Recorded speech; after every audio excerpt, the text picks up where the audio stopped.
Welcome the students of class 8. Welcome to our social science history class. And today in this class we are going to discuss a new chapter, and the name of the chapter is The Making of the National Movement 1870s to 1947.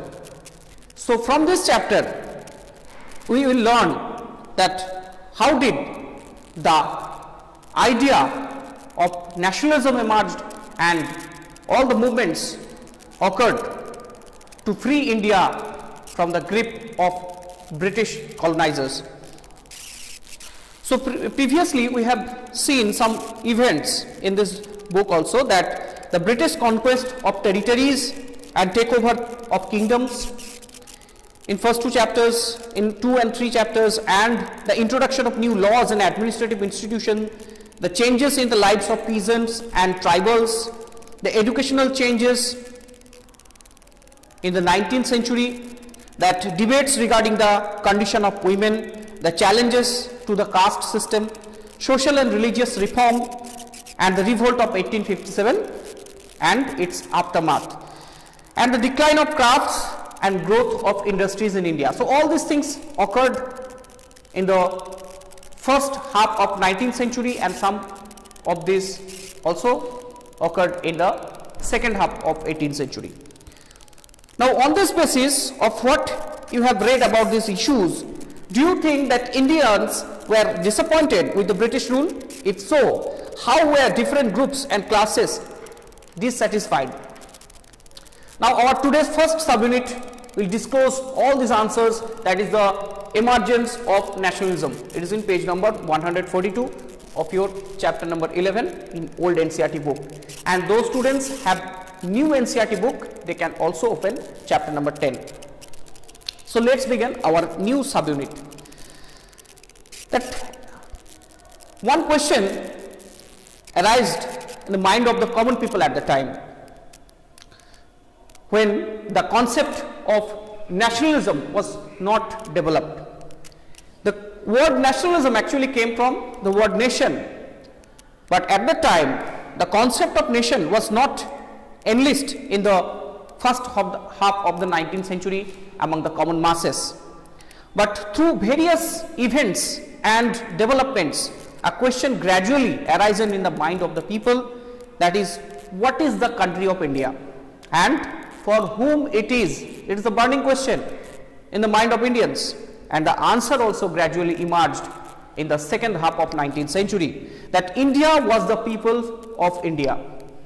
India means its people, and irrespective the class, the color, the caste, the creed means religion, the language or gender, its resources and systems were meant for all of them. But until and unless the British control was ended on people's lives and resources, it could not be for the Indians. So this truth totally understood by the Indian masses. And after 1850s, there are a lot of institutions or organizations formed. Those organizations helped to create such kind of ideology in the people's mind and to help in the development of nationalism. So the first political organization that was formed in India, it is the Landholders Association or Jamindari Sabha. It was established in Calcutta in 1838 by the father of Rabindranath Tagore, Dwarokanath Tagore, and some renowned Zamindars of Kolkata such as Ram Kamal Sen and Radhakanto Dev. So this is the first organization. But after 1850, especially from 1870 into up to the 1880s, there are other some organizations established, which organizations helped in the development of nationalism, such as Pune Sarvajanik Sabha. And the word Sarvajanik means all people, the people of India. And Madras Mahajan Sabha, the Indian Association, the East Indian Association, the Bombay Presidency Association, etc.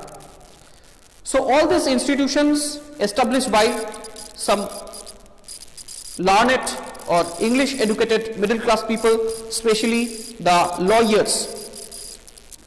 And they worked with the idea that the people should be sovereign. And sovereignty is a modern consciousness and a key feature of nationalism.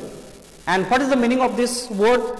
That they believed that the Indian people should be empowered to take decisions regarding their affairs. So this is the meaning of sovereignty, that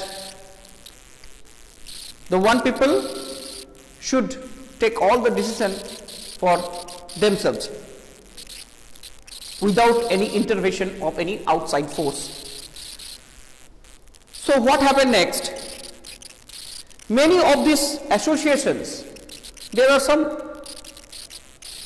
problem was there, that a lot of association functioned in specific parts of the country. They were not all Indian organization. Their name was All Indian Association, such as the Indian Association, the East Indian Association, or Sarvajanik Sabha, but Sarvajanik or all the people were not included in the functions of these sabhas or institutions.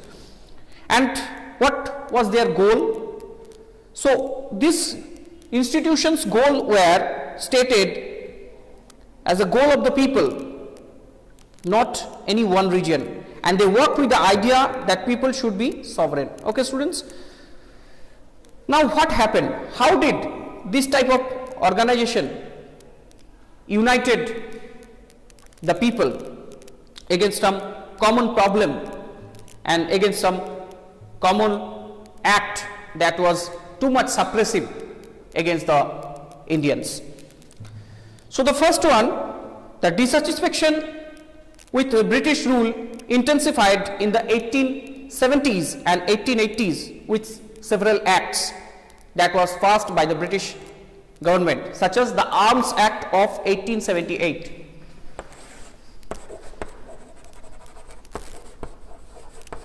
Arms Act of 1878. What was the main principles of this act? That this act disallowing Indians from processing arms or carrying arms. But at that time in India there are various groups and religious groups also, such as the Sikhs. So it is mandatory for them to carry arms. Okay. Or some Kshatriya community also there who often carried arms. So number two, the Vernacular Press Act.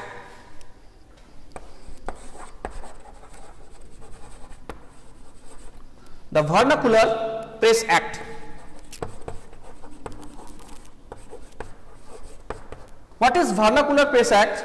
That as per this new act, it was also passed in the same time in 1878, and what happened?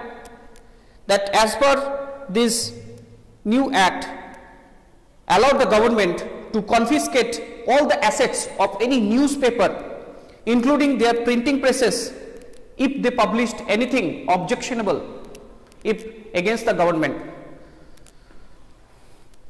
And another one, it is in 1883, it is the Ilbert Bill.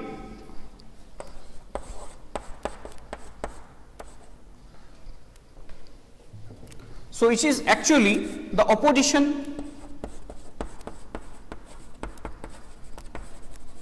of Ilbert Bill. And what was said in that bill passed on 1883, that now the Indian judges can judge the Europeans. Previously only the European judges can judge the European court cases, but now this bill provided for the trial of British or European persons by Indians, and sought equality between British and Indian judges in the country. But unfortunately, the white people, the Europeans, they opposed this law and forced the government to withdraw this bill. So Indians were emerged, they agitated against this decision of the government, and the event highlighted the racial attitudes of the British in India. So as a result of this suppressive acts, some Indian institutions organized, and the most important of them are Indian National Congress, the INC. At the time, Congress was established in 1885 with 72 delegates in a college named Gokul Das Tejpal Sanskrit College in Bombay at the time, with 72 delegates, and some were very famous and middle class people, some were the Maharajas or Zamindars, and some were famous businessmen. Some of the leaders are Dadabhai Nauroji, Firoz Shah Mehta, Badruddin Tayyabji, Umesh Chandra Banerjee, Surendranath Banerjee, Ramesh Chandra Dutt, S. Subramaniam Iyer, among others, was largely from Bombay and Calcutta. So most of these people mainly from either Bombay or Calcutta, and some of them were lawyers, such as the Nauroji, a businessman and publicist settled in London. He also settled in London but worked continuously for the Indians and also represented the bad effects of the British rule in India. So for a time, member of the British Parliament, guided the young nationalist, a retired British official, Alan Octavian Hume. He also involved in the formation of the Indian National Congress and also played a part in bringing Indians from the various regions together. So what was the motto of this organization, of the educated Indians? That this institution tried to establish a popular opinion among the misdeeds and of the British rule. And now look at the portion mentioned in the source 1, that Badruddin Tayyabji addressed the Congress as a president in 1887. Thus, the Congress is composed of our representatives not of any class or community of India, but of all the different communities in India. And a newspaper, the Indian Mirror, wrote in January 1886 that the first National Congress at Bombay is the nucleus of the future parliament for our country, and will lead the good of inconceivable magnitude for our countrymen. So from the two sentences you can easily understood the objectives of Congress to establish an organization for the representation of the Indian people for India. Okay, so next class we are going to discuss about in detail, and the next subunit, a nation in making. So I think you have understood how did the Congress and the nationalism, the first phase of nationalism, was gradually developed in colonial India. So thank you for watching. See you in the next class with another subunit. Bye everyone.